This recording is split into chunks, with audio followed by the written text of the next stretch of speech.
All right, hello, everybody. Welcome to the first BBBN podcast. I know you guys have been waiting for such a long time for this. I'm really excited to start doing this. I can't believe it took me 3 years to decide to do this, but here we are. This is finally happening. So, what I'm gonna normally plan on doing is posting the predictions. I don't think I'll have enough time every single week. I'm not a supporter, so I don't have enough time every single week to record and post my predictions. But I will post my predictions on my Instagram page. You can go follow that on BBBN Podcasts on Instagram, and then you'll see which robots I picked, which matchups I thought were pretty interesting, and then we'll start with this tier list, and then I will rank them like based off of the tier list. Tell you what I thought when I was predicting it and what realistically happened. And yeah, so without further ado, we're going on to our first matchup, the opening matchup of the episode, which was Witch Doctor versus Ribot. And when picking it, I was actually like pretty torn between which ones to pick. I believe Witch Doctor was my 3 and Ribot was either 9 or 10. So it was a very close matchup in my power rankings itself. My concern was with Witch Doctor. The last time that they got second, the season after that, they vastly underperformed. But it's definitely a fact that they learned their lesson from that season. And I did end up picking Witch Doctor to win. I thought it would be a slugfest, a lot of big hits happening like back and forth between each other, sort of like a la Witch Doctor versus Death Roller, Witch Doctor versus Minotaur, like one of those matchups, like shot after shot after shot after shot. And I was like, Witch Doctor in those scenarios, while not the most reliable, I felt like would be more reliable, especially when it comes to the weapon with against Ribot rather than Ribot. And that's not necessarily what happened. There were definitely a lot of big hits, especially from Witch Doctor at the start of the match. But Ribot didn't really have a ton of answers either. I think it was partially, Witch Doctor's design always sort of has their weapon pointing forward first and foremost. That's the one thing that's putting forward. And then sometimes Ribot, when they have their vertical spinner, they end up going with the wedgelets, which get caught on things. And we saw that like some of the wedgelets fell off, and a lot of like Ribot sustained a lot of damage. But at the end of the day, it was a very solid opener. I was kind of expecting Sawblaze, because Sawblaze always like has like really good openers. Like Sawblaze to be in an opener because they always have really solid openers. But I am going for now. I'm gonna put Witch Doctor in S tier just because of the fact that they showed that they had a lot of promise. They learned from their mistakes, and they still got as much power as we remembered from last year. And I'm contemplating putting Ribot in B or C tier because I feel like they'll be able to continue to win games, but it's just a fact of like this wasn't necessarily a favorable matchup for them. They were against a top 3 bot, and depending on who you ask, they're a top fringe, like a top 10 fringe bot. So I think I will put them a C ranking. A B ranking would mean they got in a lot more hits than they actually did. I think I will put them in B tier. Our next matchup was Captain Shredderator versus Quantum. Now, I'm going to get this out of the way right now. I probably will say this in later episodes. But the robots that last competed in 2019, I had a lot of reservations towards, because a lot of robot combat has evolved since the 2019. It's evolved in the 3 years that they haven't participated. So I want to see how well Quantum and Deathroll and Monsoon, those are the main 3. I want to see how well they could do in order for me to actually like put them in a good ranking. And Quantum did really well. Quantum did very solid. Where is Quantum? Where is he? Oh, okay. Yeah, he's either A or S tier. The only thing that's keeping Quantum out of S tier is because some of the bites, it was really interesting that they didn't bite in all the way. Captain Shredderator has like doesn't have like any like metal tops or anything. It just has the like the cutting board plastic, whatever it's called. So I was expecting for Quantum to get more bites in, but Quantum looked really strong. This was a fight where I thought about picking Captain Shredder just because of the Captain Shredder has been continuing to be in BattleBots. Granted, not good in BattleBots, but they have almost tried to evolve with BattleBots and have seen that meta fully like come through. But I decided against it mainly because I saw like one of the armor packages that Quantum had, like the big wedge, and it looked very strong. So that's why I didn't pick Captain Shredder. Captain Shredder, I mean, did not look good. There's always the holding out hope that Captain Shredder ends up doing something really well, but until that happens, it's gonna be on a short shelf life. I mean, I feel like some of the reason why Captain Shredder gets in every single season is because there's not a lot of full body spinners, and they have been in BattleBots since season 1. So it's an interesting robot. I feel like if this might be its last year if it doesn't perform well.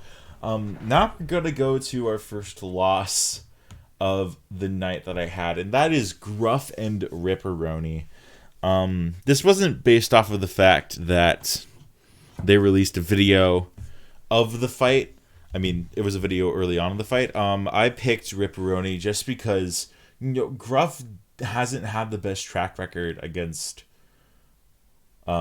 vertical spinners. Yeah, it's had a couple of wins. You think of Hypershock first and foremost, but it hasn't had a really solid track record in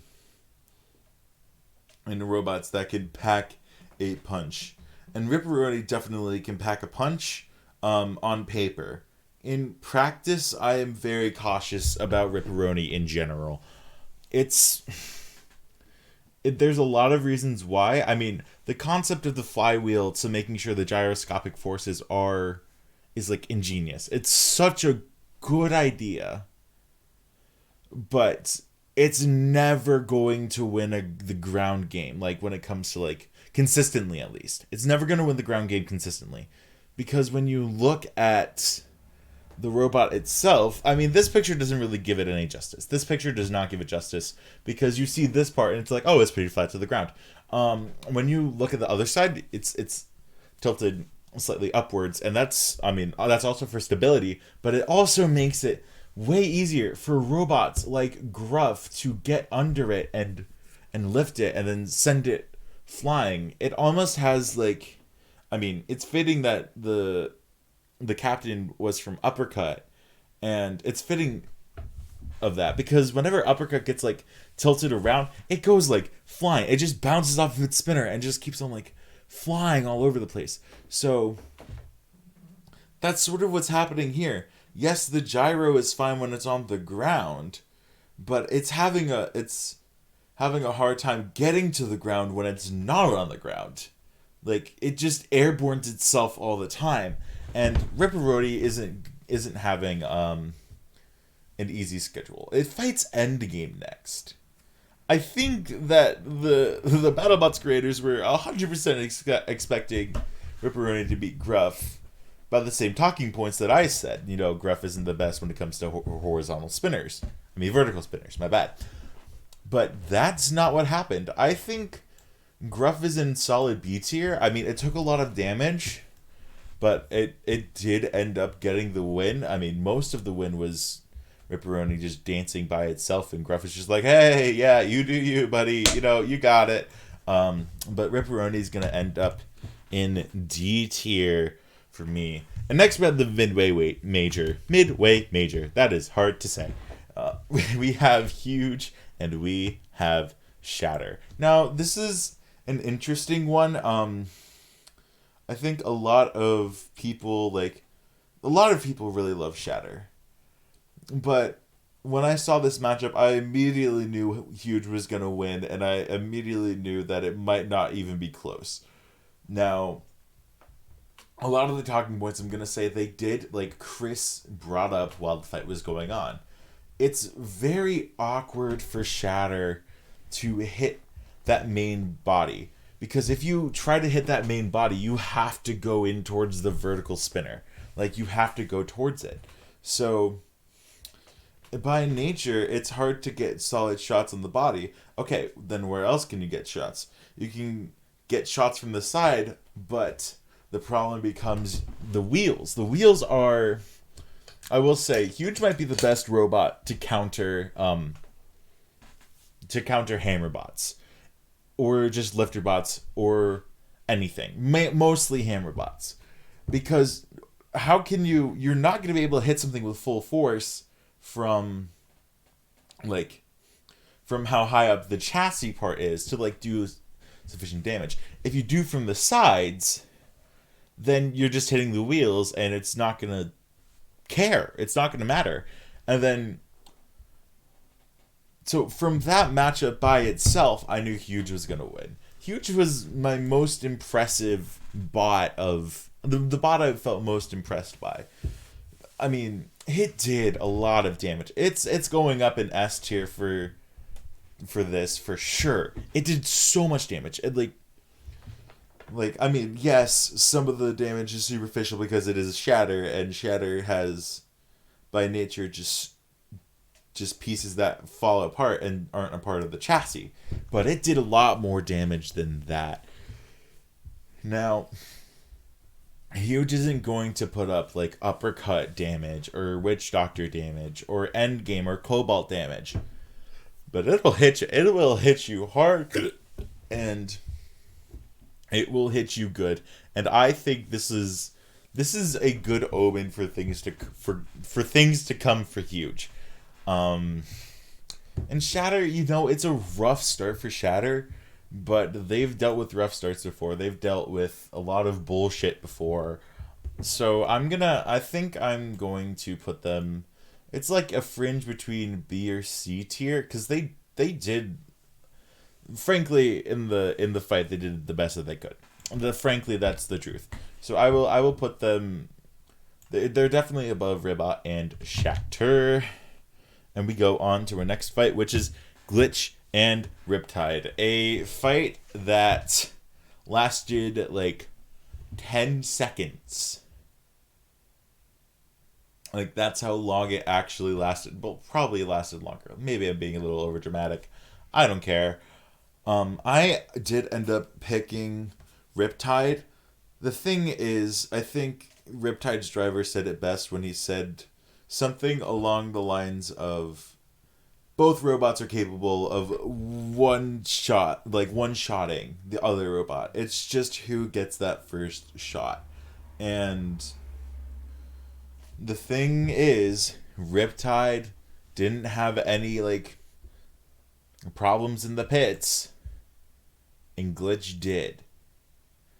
I don't know if that's what came down to it, but it certainly psychologically played into the fights. You see that Ethan's you see that the Riptide's driver was just super aggressive going off the bat, and he just went like straight towards it. He went straight towards the knockout, and he got the knockout immediately.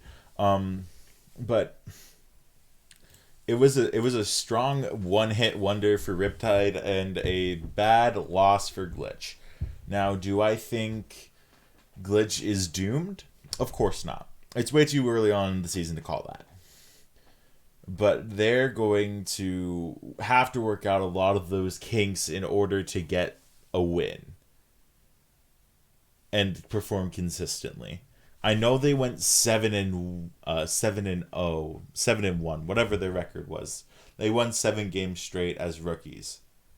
But sophomore slumps exist.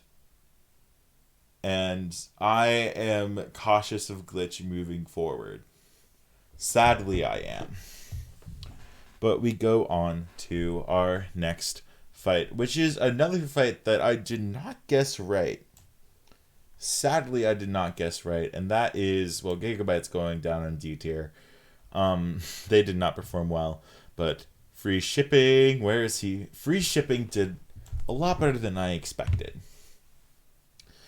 You know, I did a first impressions video that I didn't post because my microphone was really bad and the quality was really bad. I'm pretty sure I got it fixed. I did a first impressions video and I was like, I think I said something along the lines of free shipping isn't going to do well. Free shipping is going to be garbage. Free shipping is just going with the meta and just slapping a small ass spinner on it. It certainly can't do too much. And I mean, give them credit. I think that this design, if you're running a vertical spinner, might be the design that is really good against horizontals. I think this might be the horizontal killer when it comes to vertical spinners. And it's definitely from a defensive matchup rather than an offensive matchup. Because that spinner is not like as big as like Minotaurs or as like powerful as Kobolds. But it certainly helps when you're taking hits from a wedge, and as this robot slowly gets upwards, it just goes into the spinner. It's a very good idea. Free Shipping's robot is very fast, and it's definitely a robot that I did not expect to do well, but super entertaining fight. You throw Free Shipping in with Gigabyte, who just ping pongs around like it's a fucking skee ball machine. Not a skee ball machine. What am I thinking of? But it just ping pongs around. It ping pongs around, and its own problem is itself. And I feel like the fact that the drivers looked really unexperienced. I'm not gonna say that I would do better. I would do way worse. But you can tell that the drivers might have bitten more off than they can chew, which is sad to say. It's sad to see such a good robot be placed so low, but it's sort of a fact of life at this point. But we move on to our last matchup, and that is Tantrum versus Minotaur. And this was another one that I was like very on and off of. But it almost felt like this was a fight from 2019 when Tantrum like was an okay bot but wasn't like the world champ winner like it was last year. And Minotaur was looking strong. Minotaur was looking very good. I mean, Minotaur didn't look good in 2019, but it was looking very strong. So many powerful hits coming from the weapon of Minotaur. This team can go far. This team can go really, really far. This is an easy S tier. You beat the champion from a season before. That's impressive. That's very good. This was almost a really bad matchup for Tantrum because it likes having like it likes getting up close. It likes getting up close and personal to deliver that blow. It likes having robots on top of them to do like a lot of damage with that spinner, with that puncher. But also, Minotaur likes to be up close and personal for all the other reasons of it just has a big spinner, it'll hit you really hard, and you're gonna be toast at the end of the day. And Tantrum was toast at the end of the day. It wasn't a crushing loss, but Tantrum is going to have to, if it wants a high seeding, it's going to have to win out against a really brutal schedule. So here are my power rankings. You can pause the video and just look through them if you want to, but let's talk about all the robots that fought and like how much do I think they're gonna like make a deep run. Okay, so you look at Witch Doctor. Witch Doctor has the potential to go. It has the potential to go 4-0. you know, you have to think Fusion may be a easy win. You have to think that, you know, Gruff isn't the best. I mean, when it comes into vertical spinners, and then there's the rematch between that round of 8 matchup between Witch Doctor and Minotaur. Like, there's potential for them to go 4-0 quite easily. There's also good potential for Minotaur to go 4-0. It has two very powerful spinners in Cobalt and Witch Doctor. Two rematches, by the way, which is kind of insane. And those will definitely be like super marquee matchups to watch. The reason why I have Witch Doctor at number 1 is just because they handled business, and you know, they were the number 2. They were second place last year, and there's no stopping them. They're destined to prove that they can actually win the giant nut next time. Don't expect these spots to change until Minotaur and Witch Doctor fight each other. I believe these they'll probably stay at least in the top 5, maybe top 6. There might be a lot of moving around depending on what endgame and like Blip do and Sawblaze, what, so on and so forth. But Tantrum, this what they have to fight is absolutely like insane. Good news is they don't fight anybody that is like, they don't fight any more big vertical spinners or big horizontal spinners, which may be good for them, but all of these robots that they face have very good drivers behind them. Hydra's gonna have a fire under its ass after they lost to Tantrum in the tournament. Blip and Tantrum is gonna be a very fun fight to watch, and I'm very excited for it. And then you have Whiplash, who, I mean, the Vasquez family is just great at what they do, and we'll see what happens.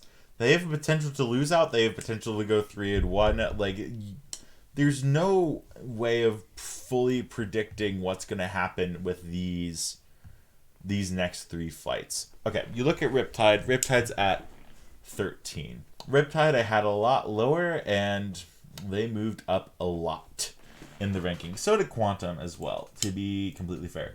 But it's that one knockout punch that really cemented that it's going to stay that driving way for like the rest of the season. It's going to be super aggressive. I mean, how much I would pay for Minotaur and Riptide, actually, because they're both very aggressive drivers, and I would love to see the outcome of it, is incredible. But, you know, Mad Catter is also a decently aggressive robot. Where do I have Mad Catter ranked? Oh, they're just literally right above Riptide. So that's going to be a very fun matchup. You have Captain Shredderator, which, I mean, is pretty much a win in the books. I don't mean to discredit Captain Shredderator at all, but I don't think they're going to do well this season. And then you have Black Dragon, which is always a competent robot to go up against. You got Ribot, who, you know, took the loss to Witch Doctor. We'll have a bounce back game in Claw Viper, hopefully. We'll see what happens in that match. And then you have Jackpot, which is a terrifying vertical spinner to come up against. And then you have Scorpios, who, if they should go with the vertical spinner on that matchup, just because of the fact that Scorpios doesn't really like vertical spinners. But yeah. And now we have Quantum. Now, Quantum might be, in the future, once this gets fleshed out, the hardest robot to rank so far on this list. Because it's not to discredit Gruff and Captain Shredderator. They're good robots. Gruff especially. There's not like a heavy hitter on this team that we know of yet. Emulsifier could just be like an absolute, like, emulsify everything and be like super heavy hitting. Like, that could happen theoretically. Black Dragon isn't the biggest heavy hitter, but will take good shots at robots. It's going to be interesting to see. But literally, a Crusher is technically good against every single matchup. It's just very hard to nail down it perfectly. Quantum is definitely the best Crusher of all time, and we'll see what happens. I don't see it going any lower than top 25 unless, like something really bad happens. But that's sort of my opinion. Huge, I believe, was like number 30. It has jumped 11 spots. It is a very strong robot. Very strong start. And you look at its schedule. Its boon is horizontal spinners, and there's only like a horizontal spinner. Gosh, and it's like a half one. Infusion that has had reliability issues, with it, but Blip is going to be a fun fight to watch. I mean, it hasn't done the best against flippers. Granted, one of them was against Hydra that literally just like put like a little like stiff arm in front of it and said, "No, don't touch me there. This is my no-no square." But I don't think Blip will do that. I also think Blip might be small enough to, go under the weapon and get the flips in. But we will see what happens there. We have Glitch. I think I had Glitch at 11 and it went down to 20. It's not a good look, but comparatively, it's the rest of its bracket is pretty easy.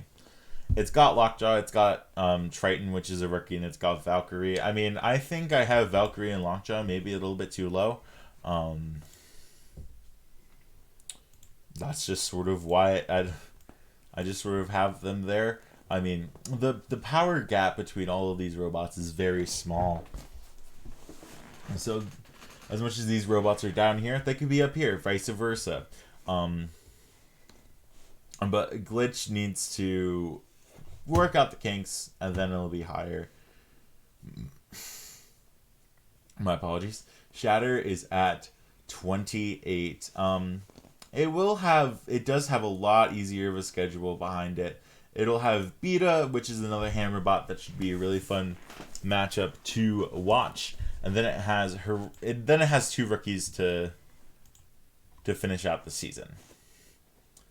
So, with that being said, we'll see what happens. If they this is they're how they rank in the bracket and how they rank in the power rankings is really going to just come out of how well they do against Horizon and Ominous.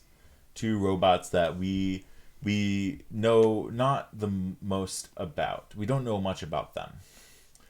So Shatter is very in limbo when it comes to rankings. I could see it not make the final 32 just because of how those two games go. But next up we have free shipping. Free shipping was low on my list, and now it is a qualifier in the top 32. Very strong win, but I'm afraid of the Minotaur and Hydra fights to see what happens with there. There's a chance that free shipping does beat Hydra. There is a solid chance. I mean, Hydra's armor isn't the greatest, but we will have to see. I mean, I'm just afraid that Minotaur is just going to tear this into pieces and I'm going to cry about it because free shipping is awesome. But Big Deal should be a win. I think they are fine for now. I mean, if they keep on winning, all they're going to do is go up and up and up. And then we have Gruff. We have Gruff at number 32. It has a hard matchups going for it. Which, I mean, it could definitely win the Malice fight and it could win the Quantum fight. But it's got its road worked. It has its road cut out for it, or whatever the phrase is. Same thing with Gigabyte. Having Bloodsport and Endgame on your schedule, even after you took a loss, is really sad. It's really hard. I don't have a good feeling that they're gonna go 2-2 or 3-1. I think they might go 1-3 and even 0-4. I mean, we haven't seen Starchild, but Starchild is absolutely disgusting. So I hope it wins that. Ripperoni and Crafton. Ripperoni is interesting. It has such a hard matchups. It has so many hard matchups. You look at Endgame. Endgame's hard. Hijinks is okay. Hijinks isn't like incredible or anything, but Copperhead also can be really tough to fight. So I'm not looking forward to Ripperoni's future. It's definitely come back next year and see what you got. But I don't know how I feel about Ripperoni at this point. I love the idea. I love the concept. Execution is just very off. And then we have Captain Shredderator, who I realistically think with this schedule is going to go 0-4. I mean, if there was gambling sites for BattleBots, I would put all my money in that Captain Shredderator goes 0-4. I know that's sad to say, but you look at all these matchups. Like, the only one I think you can win is Hijinks by like knocking a wheel off. But I don't think we've ever seen Hijinks. We've seen Hijinks wheels get knocked off before, but I don't feel good about where Captain Shredderator is right now. But just a little bit of a recap. Witch Doctor is at number 1. Minotaur in overall. Witch Doctor is number 1. Minotaur is number 3. Riptide is at 13. 14 is Ribot. 15 is Quantum. 19 is Huge. 20 is Glitch. 28 is Shatter. 30 is Free Shipping. 32 is Gruff. 38 is Gigabyte. And 43 is Ripperoni. 44 is Shredderator. Thank you so much for watching. Make sure you like and subscribe and comment down below what you think about my power rankings. Tell me how wrong I am in the comments. And I will see you next week with more power rankings and recaps.